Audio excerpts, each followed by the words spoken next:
3 puntos en los últimos 15 posibles y en teórica posición de descenso contando solo las últimas 5 jornadas de la liga. Estas son las últimas cifras de un Valencia que encendió todas las alarmas justo antes del descanso del Mundial de Qatar 2022. Son muchas las debilidades que pesan sobre el Valencia este tramo de temporada, pero una de las más evidentes es su incapacidad cambiar el curso del partido desde el banquillo. ¿Es culpa del vestuario del casting o de los cambios que está haciendo Gennaro Gattuso?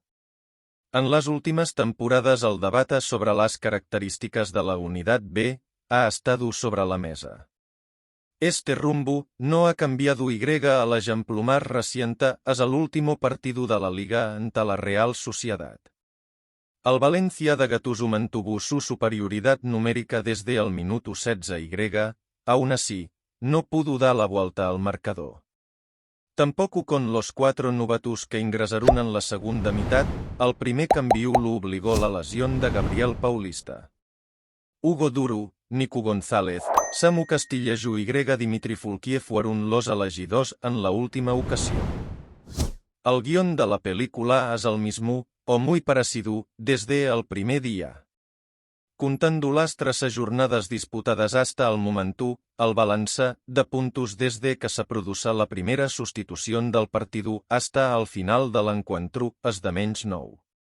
Es decir, el Valencia pierde 9 puntos en relación al momento en que los entrenadores empiezan a mover el banquillo. Un hecho alarmante que demuestra que hay un problema de fondo.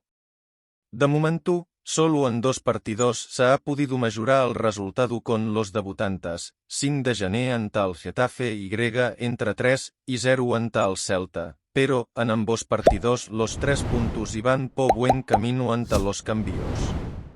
En las otras 2 victorias del curso, 1-0 ante el Girona y entre 1 y 2 ante Osasuna en el Sadar, tampoco se consiguió la victoria desde el banquillo.